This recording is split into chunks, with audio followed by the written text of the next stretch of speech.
ចាជំរាបសួរពុកម៉ែបងប្អូនជាទីនឹករលឹកចាថ្ងៃនេះនាងខ្ញុំនឹងចែកជូនវិធីស្ងោរម្រះបួសជូនបងប្អូនយកទៅចំអិនជូនក្រុមគ្រួសារចានាងខ្ញុំថ្ងៃនេះមានម្រះចំនួន3ផ្លែហើយយើង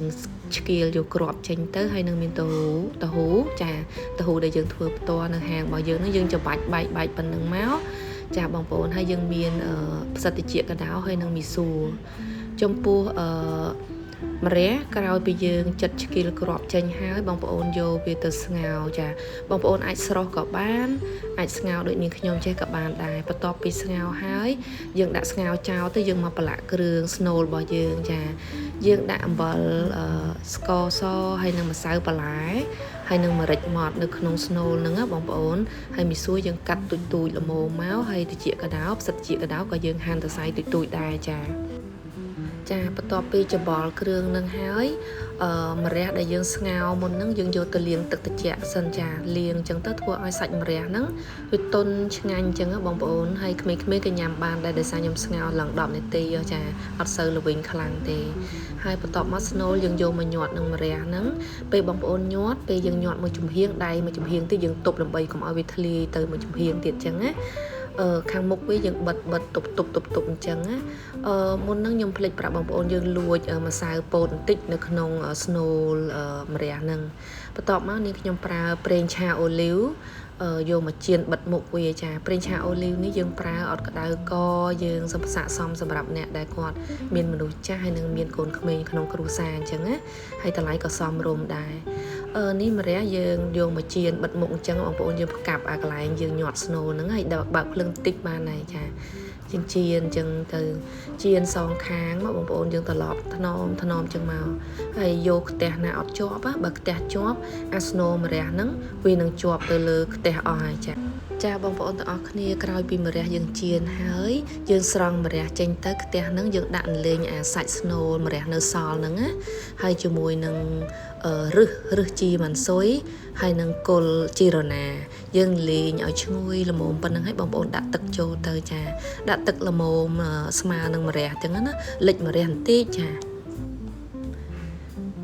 ចឹងបងប្អូនដាក់ដាំទឹកនឹងឲ្យពុះហើយបងប្អូនបង់គ្រឿងទៅខ្ញុំប្រើដុំបន្លែ2ដុំចាហើយយើងបង់ស្ករអំបិលប៊ីចេងអញ្ចឹងណាហើយខ្ញុំលួចការ៉ុតបន្តិចដើម្បីយកពណ៌ឲ្យស្អាត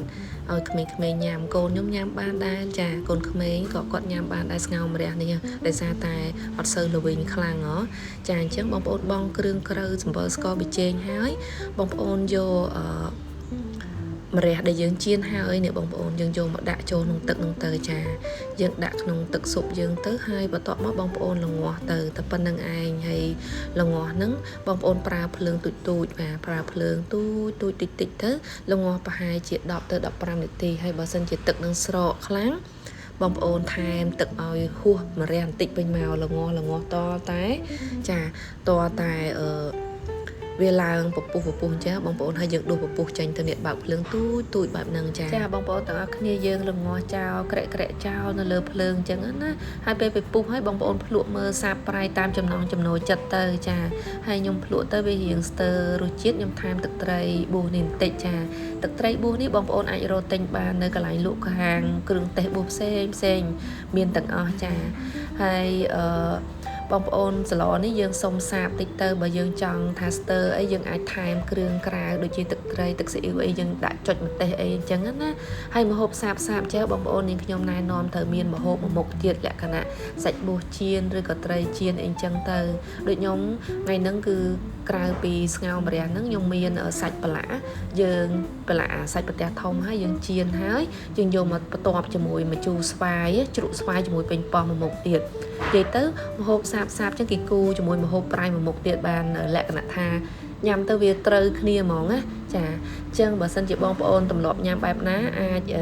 ជួយណែនាំផងបើសម្រាប់ខ្ញុំគិតថាវាស័ក្តិសមមែនតើណាចាអញ្ចឹងវីដេអូថ្ងៃហ្នឹងគឺមានតែប៉ុណ្្នឹងឯងជូនពរឲ្យពុកម៉ែបងប្អូនទាំងអស់ជួបតែសេចក្តីសុខសេចក្តីចម្រើនរកទទួលទានមានសុខភាពល្អ